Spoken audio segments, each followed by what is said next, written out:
Innal hamdalillah nahmaduhu wa nasta'inuhu wa nastaghfiruh wa na'udzu billahi min shururi anfusina wa sayyiati a'malina may yahdihillahu fala mudilla lahu wa may yudlil fala hadiyalah wa ashhadu an la ilaha illallah wahdahu la syarika lah wa ashhadu anna Muhammadan 'abduhu wa rasuluh ya ayyuhalladzina amanu taqullaha haqqa tuqatih ولا تموتن إلا وأنتم مسلمون يا أيها الناس اتقوا ربكم الذي خلقكم من نفس واحدة وخلق منها زوجها وبث منهما رجالا كثيرا ونساء واتقوا الله الذي تساءلون به والأرحام إن الله كان عليكم رقيبا يا أيها الذين آمنوا اتقوا الله وقولوا قولا سديدا يصلح لكم أعمالكم ويغفر لكم ذنوبكم ومن يطع الله ورسوله فقد فاز فوزا عظيما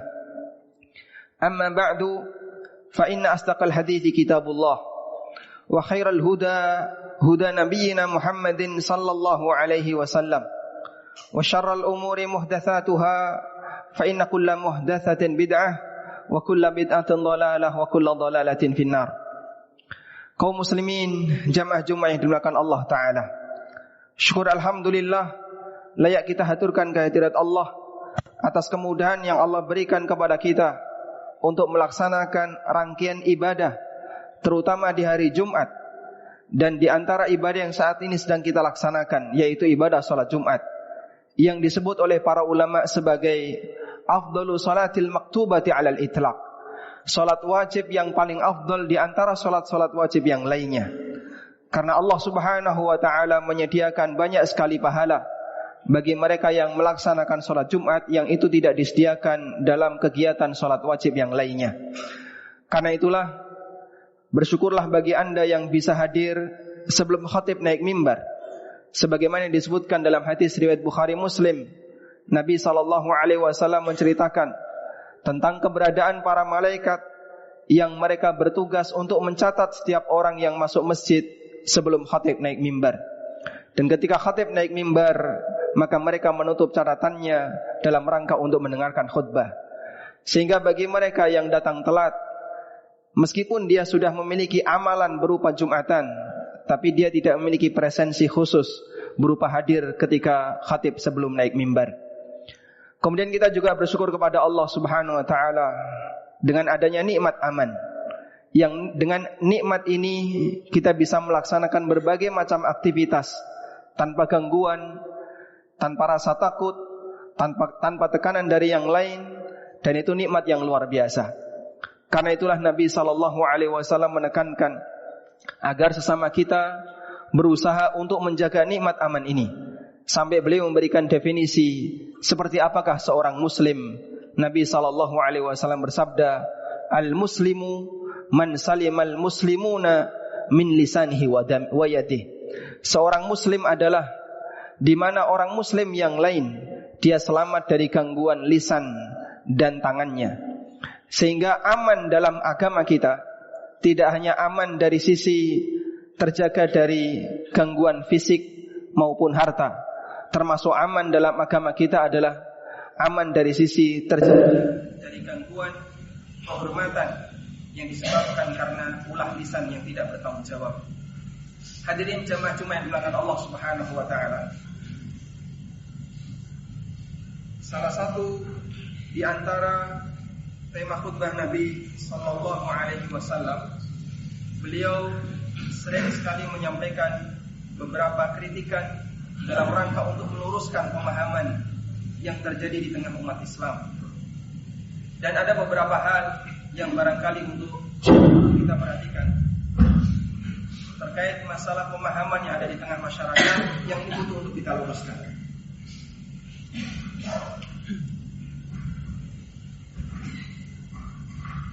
Di antaranya ada sebagian orang yang punya anggapan bahwa ketika orang itu melakukan sebuah amalan, maka yang lebih penting adalah melihat bagaimana niatnya. Meskipun bisa jadi amalan itu amalan yang menyimpang, dengan alasan Yang penting kan niat saya baik. Yang penting niat saya mulia. Hadirin yang dimuliakan Allah Ta'ala, perlu kita pahami bahwa kita dihisab oleh Allah Subhanahu wa Ta'ala. Tidak hanya amal perbuatan kita, termasuk yang tidak hanya niat kita, termasuk yang akan dihisab oleh Allah Subhanahu wa Ta'ala adalah amal perbuatan kita. Disebutkan dalam hadis riwayat Muslim, Nabi sallallahu alaihi wasallam bersabda, "Innallaha la yanzuru ila suwarikum wala ila amwalikum, walakin yanzuru ila qulubikum wa a'malikum." Sesungguhnya Allah Ta'ala tidaklah melihat wajah kalian, fisik kalian. Allah juga tidak melihat harta kalian. Namun Allah melihat hati kalian dan amal perbuatan kalian. Sehingga Nabi SAW mengingatkan, sebagaimana kita dihisab oleh Allah Subhanahu wa Ta'ala dengan kondisi hati kita, kita juga dihisab oleh Allah Subhanahu wa Ta'ala dengan amal perbuatan kita. Karena itu ketika seorang hamba melakukan sebuah amalan yang salah, maka amalan itu tidak bisa dinilai sebagai amalan yang benar hanya dengan alasan niatnya baik. Sebagaimana ketika orang melakukan kegiatan yang menyimpang, maka kegiatan ini tidak dibenarkan disebabkan karena dia punya tujuan yang mulia. Kita bisa memahami ini tidak hanya dalam urusan agama, bahkan termasuk dalam urusan ketika kita bermuamalah dan berinteraksi dengan orang lain. Adanya seorang koruptor, ketika dia mengambil harta negara dalam rangka diniatkan untuk sedekah kepada fakir miskin atau anak yatim di sekitarnya, kita mengakui niatnya baik, tapi niat yang baik tidak bisa menjadikan amal yang jahat menjadi baik. Karena itu pula hadirin yang dimuliakan Allah Subhanahu wa Ta'ala, ketika ada seorang yang beramal salah, maka amal yang salah tidak bisa dinilai sebagai kebaikan, meskipun yang bersangkutan memiliki niat yang mulia, memiliki niat dalam rangka untuk beribadah kepada Allah Subhanahu wa Ta'ala. Karena sekali lagi, kita tidak hanya dihisab oleh Allah dengan hati kita, tapi kita juga dihisab oleh Allah Subhanahu wa Ta'ala dengan amal zahir dan perbuatan yang kita kerjakan. Di zaman sahabat Abdullah bin Mas'ud radhiyallahu anhu, beliau mendapatkan laporan dari salah satu muridnya yang juga sekaligus sahabat, yaitu Abu Musa Al-Ash'ari radhiyallahu anhu. Kata Abu Musa, saya di masjid menemukan ada sekelompok orang yang mereka berkumpul bersama, kemudian berzikir bareng dipimpin oleh satu orang dengan membawa kerikil. Yang satu memimpin, mari kita baca takbir, kemudian mereka bertakbir bareng-bareng dengan satu komando. Kemudian mari kita baca tahlil, mereka tahlil bareng-bareng dengan satu komando, dipimpin oleh satu orang sambil dihitung dengan menggunakan kerikil. Kejadian ini dilaporkan oleh Abu Musa Al-Ash'ari kepada sahabat Ibnu Mas'ud radhiyallahu anhu. Akhirnya Ibnu Mas'ud bersama murid-muridnya yang lain, serombongan, mereka datang ke masjid. Ibnu Mas'ud begitu menjumpai sekelompok orang ini, beliau menasihatkan bahwa model zikir seperti ini tidak pernah diajarkan oleh Nabi sallallahu alaihi wasallam, dan para sahabat juga tidak pernah mempraktikkan demikian. Padahal mereka adalah murid-murid Rasulullah sallallahu alaihi wasallam. Maka orang-orang yang berzikir tadi mengatakan, "Ya Aba Abdurrahman, ma nuridu illa khaira." Wahai Ibnu Mas'ud, kami tidak punya niat sama sekali dalam melakukan kegiatan semacam ini selain niat dalam rangka untuk mengamalkan kebaikan. Apa kata Ibnu Mas'ud? Wa kam mim muridil khairi la yusibuhu. Betapa banyak orang yang ingin punya niat kebaikan, punya kehendak untuk melakukan kebaikan, tapi dia tidak mendapatkan kebaikan. Karena amal yang dilakukan oleh orang ini adalah amal yang tidak sesuai dengan ajaran Nabi sallallahu alaihi wasallam, dalam arti amal yang keliru, sehingga ketika dia punya niat yang baik, maka niat yang baik ini tidak membenarkan amalnya yang keliru. Allah ingatkan hal ini dalam Al-Quran, sebagaimana yang Allah tunjukkan di surat Al-Mulk. Dialah zat yang menciptakan kematian, alladzi khalaqal mauta wal hayata liyabluwakum ayyukum ahsanu amala. Dialah zat yang menciptakan kematian dan kehidupan untuk menguji kalian, siapakah di antara kalian yang paling ahsan, yang paling berkualitas amalnya. Penjelasan tentang makna ahsanu amala, orang yang paling berkualitas amalnya, pernah disampaikan oleh seorang ulama tabi'in yang bernama Fudail bin Iyad. Kata Fudail bin Iyad, ahsanu amala ay akhlasuhu wa aswabuhu. Yang dimaksud amal yang paling ahsan, yang paling berkualitas adalah amal yang paling ikhlas dan amal yang paling sesuai petunjuk Nabi sallallahu alaihi wasallam. Artinya ada dua unsur yang perlu dipenuhi. Pertama, niat yang baik, tujuan yang benar, dan yang kedua adalah praktek yang benar. Karena sekali lagi kita diajarkan dalam agama kita bahwa kita tidak hanya dihisab oleh Allah Subhanahu wa taala dengan hati kita atau niat kita, tapi kita juga dihisab oleh Allah Subhanahu wa taala dengan amal perbuatan kita. Demikian sebagai khutbah yang pertama yang bisa kita sampaikan. Semoga menjadi khutbah yang bermanfaat. Aqulu qauli hadza wa astaghfirullah.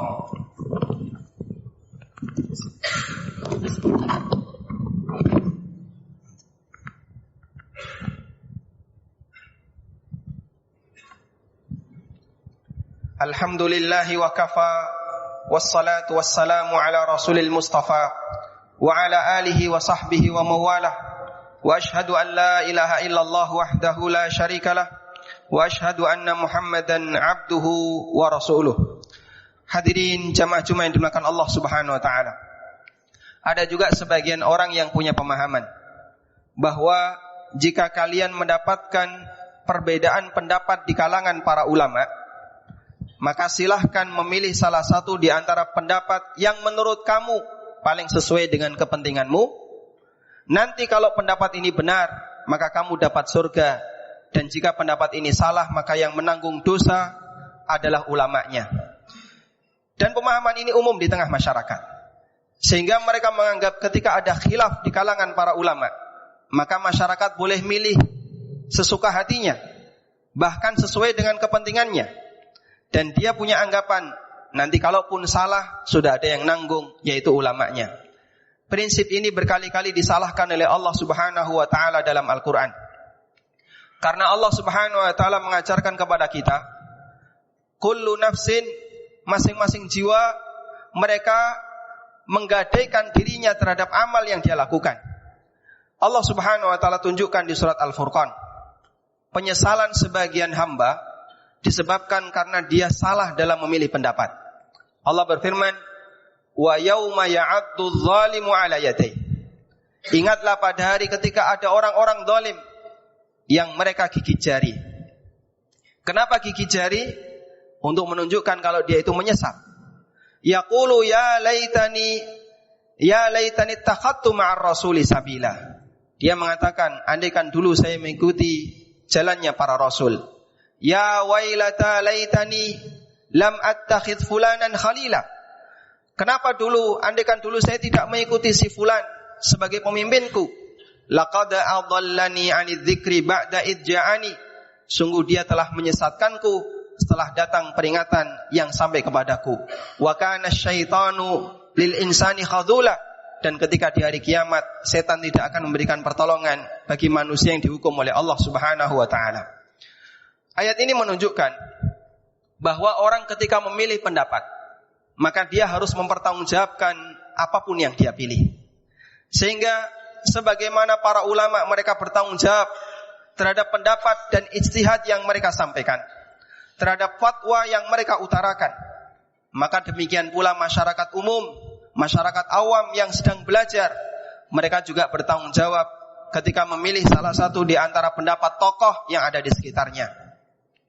Karena itulah hadirin yang dimuliakan Allah Subhanahu wa taala, kesadaran semacam ini dibangun oleh para ulama yang mereka merupakan pemimpin-pemimpin madhab yang diagungkan oleh para pengikutnya. Seperti yang disampaikan oleh Imam Syafi'i rahimahullah. Beliau mengatakan, "Idza sahhal hadits fa huwa madhhabi." Kalau ada hadis yang sahih, maka hadis itu adalah madhabku. Karena itu sebagian ulama Syafi'iyah, ketika mereka menimbang pendapat Imam Syafi'i dalam karya-karyanya, dan ternyata itu bertentangan dengan hadis sahih yang mereka dapatkan, maka mereka mengatakan, mazhabnya Imam Syafi'i adalah yang sejalan dengan hadis ini dan bukan apa yang beliau tulis dalam kitab itu. Meskipun yang ditulis berbeda dengan kesimpulan yang disebutkan dalam hadis. Dan ini sering disampaikan oleh Imam An-Nawawi ketika beliau memberikan penjelasan terhadap hadis-hadis sahih yang bisa jadi bertentangan dengan pendapatnya Imam Asy-Syafi'i rahimahullah. Ini salah satu di antara contoh semangat yang disampaikan oleh para ulama. Mereka tidak menghendaki untuk dikultuskan, karena mereka hanyalah seorang manusia, ulama yang memiliki ilmu dan beristihad, sementara yang namanya hamba itu punya keterbatasan dalam melihat kebenaran. Karena itulah hadirin yang dimuliakan Allah, mereka menyadari bahwa mengambil pendapat semuanya akan dipertanggungjawabkan di hadapan Allah Subhanahu wa taala. Dan Anda perlu memahami, kita akan mempertanggungjawabkan amal kita pribadi-pribadi, bukan amal ormas kita, amal masyarakat kita, atau komunitas kita. Anda tidak akan diterima ketika beralasan, ya Allah, ini adalah pendapat ormas saya, ini adalah keputusan komunitas saya, ini adalah keputusan masyarakat saya. Kita mempertanggungjawabkan amal kita pribadi dan bukan amal ormas atau amal yayasan atau amal organisasi atau yang lainnya. Karena kita datang kepada Allah Subhanahu wa taala untuk dihisab oleh Allah atas amal kita sendiri dan bukan amal orang lain. Karena itulah hadirin yang dimuliakan Allah Subhanahu wa taala, kita selalu memohon kepada Allah kekuatan untuk istiqomah. Masing-masing kita harus menyadari bahwasanya kita akan dihisab oleh Allah. Sehingga sampai pun ketika memilih guru, semuanya akan dihisab oleh Allah Subhanahu wa taala. Imam Syafi'i pernah mengatakan tentang gurunya Imam Malik, raditu bimalikin ayyakuna hujjatan baini wa bainallahi ta'ala. Aku telah ridha untuk menjadikan Imam Malik sebagai hujjah antara diriku dengan Allah Ta'ala. Artinya beliau menyadari memilih guru itu pun harus dipertanggungjawabkan di hadapan Allah Subhanahu wa ta'ala. Dan selanjutnya marilah kita berdoa kepada Allah Subhanahu wa ta'ala. Semoga Allah memberikan kita kekuatan untuk selalu istiqomah. Istiqomah di jalan kebenaran, istiqomah untuk selalu meniti sunnah Nabi sallallahu alaihi wasallam, meskipun bisa jadi bertabrakan dengan kepentingan masyarakat kita atau kegiatan komunitas kita. Karena sekali lagi kita akan dihisab oleh Allah untuk amal pribadi dan bukan amal orang lain. Allahumma salli ala Muhammad wa ala ali Muhammad kama sallaita ala Ibrahim wa ala ali Ibrahim innaka Hamidum Majid. Allahumma ighfir lil mu'minina wal mu'minat wal muslimina wal muslimat al ahya'i minhum wal amwat innaka sami'un qaribun mujibud da'awat ya qadiyal hajat. Allahumma inna nas'aluka al huda wat tuqa wal afafa wal ghina. Rabbana atina fid dunya hasanah wa fil akhirati hasanah wa qina adzaban nar. Wa sallallahu ala nabiyyina Muhammadin wa ala alihi wa sahbihi wa sallam. Wa akhiru da'wana anil hamdulillahi rabbil alamin wa qumu ila salatikum.